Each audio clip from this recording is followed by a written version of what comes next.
Donc modifier un hébergement. Donc si vous avez regardé la vidéo ajouter un hébergement, il y a assez peu de différence, mais on va quand même faire le- le- la démonstration. Donc pourquoi déjà modifier des hébergements? Alors ce qu'il faut savoir, c'est que sur la plateforme DataTourist, d'où viennent les données, la plupart des données, il y a quand même des informations. Ici, vous voyez par exemple sur le côté, vous avez en bas un certain nombre de critères. Vous avez les emplacements tentes ouverts toute l'année, label accueil vélo municipal et avec cabane. Et en général, à part label accueil vélo, ces informations-là ne peuvent pas venir de la plateforme de data tourisme parce qu'en fait, ils sont pas indiqués ces données-là. Donc, c'est les utilisateurs, avec la contribution des utilisateurs, qu'on a moyen de pouvoir filtrer un peu mieux, je dirais, les hébergements. Donc, je vais prendre un exemple pour la modification d'un hébergement. Alors, comment on procède? Vous avez ici, je vais prendre le cas par exemple ici du camping de Chinon. J'aurais pu en prendre un autre. Donc vous allez sur l'hébergement à modifier. Vous allez, vous prenez votre souris et avec le clic droit, vous cliquez sur l'icône et vous voyez ici, vous avez modifié cet hébergement. Donc vous cliquez sur modifier cet hébergement, ça a pour effet d'ouvrir la fenêtre sur le côté gauche. Et là, à ce moment-là, vous allez retrouver les informations qui existe aujourd'hui dans la fiche. Donc on va vous dire par exemple, alors quand c'est en grisé comme ça veut dire que vous pouvez pas la modifier, vous pouvez pas modifier les informations. Mais ici, par exemple, vous trouvez le nom du camping, donc là le camping de l'île Auger, donc vous êtes ici, vous êtes impossible, vous pouvez modifier le nom.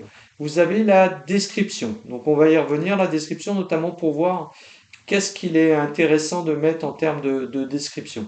Alors, bon, pour traiter le sujet tout de suite, moi, ce qui nous semble intéressant, c'est d'une part d'avoir le point de vue des randonneurs dans la description du camping. Il y a une chose qui est sûre, c'est que là, on verra plus loin, mais il y a le site internet de l'hébergeur, et rien ne vaut le site de l'hébergeur. Donc, pour avoir tout le niveau de détail, le détail, c'est sur le site de l'hébergeur, c'est pas sur Rando Camping. Par contre, sur Rando Camping, ce qui va nous intéresser, c'est tout de suite de savoir.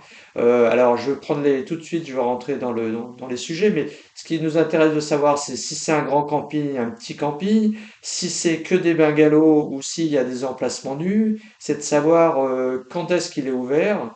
C'est ce genre d'informations et puis de savoir si il y a par exemple, on va dire des forfaits par exemple pour les randonneurs ou s'il y a des emplacements spécifiques pour les randonneurs.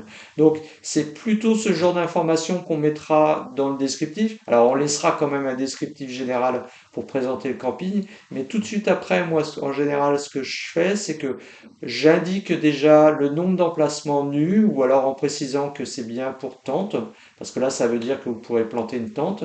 Là c'est pas indiqué, mais on verra que ça c'est intéressant d'avoir la période d'ouverture. Donc, par exemple, alors c'est pas la période de l'année en cours qui nous intéresse, mais de dire par exemple que c'est ouvert d'avril à fin octobre. Ça, c'est intéressant. Ou c'est ouvert de début mai à mi-septembre. C'est plutôt des périodes d'ouverture un peu génériques qui nous intéressent. Et si c'est ouvert, ou si c'est fermé qu'un mois de l'année, à ce moment-là, ce qu'il convient de dire, c'est ouvert toute l'année. Alors, il faut faire aussi attention, c'est qu'il y a des ouverts toute l'année pour les bungalows qui sont dans le camping, mais c'est pas forcément vrai pour les emplacements de tente. Donc des fois, ça vaut le coup un peu de préciser les périodes d'ouverture à qui elles s'adressent, quoi. Vous avez après ici en grisé, mais vous pouvez pas le changer. Alors, vous pouvez changer l'emplacement, hein. Donc là, ça fait l'objet d'une vidéo. C'est comment repositionner un hébergement. Mais ici, juste en disant, je vais le faire tout de suite, en bougeant ce réticule-là, en fait, vous bougez la position qui est indiquée dans la fenêtre, et ça vous permet ici en fait, de positionner différemment un hébergement.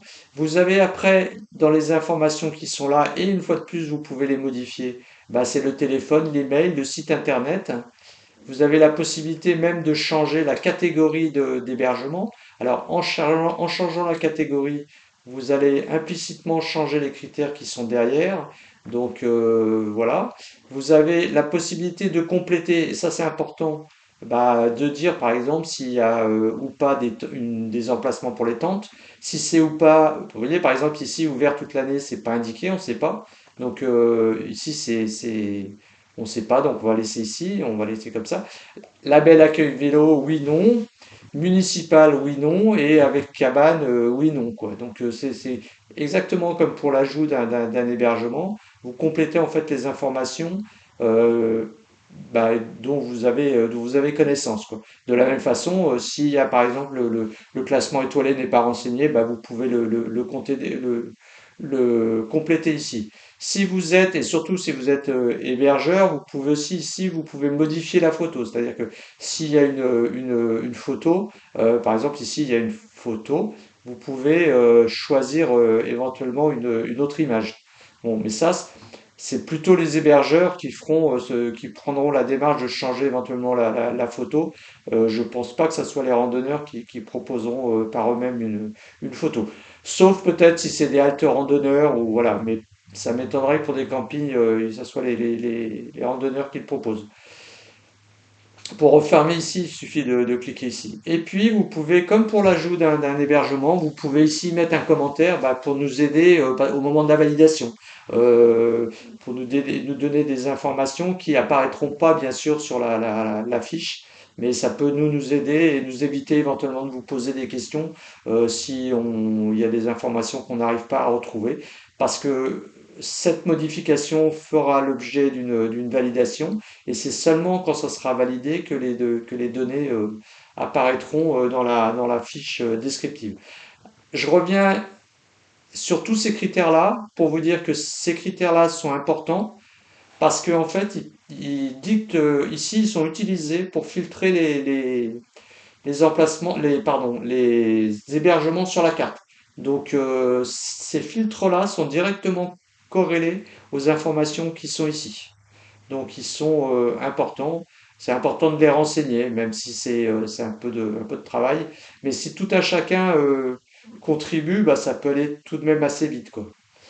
Voilà ce que je pouvais dire sur la modification d'hébergement. Je pense pas avoir, je pense ne rien avoir oublié, mais bon.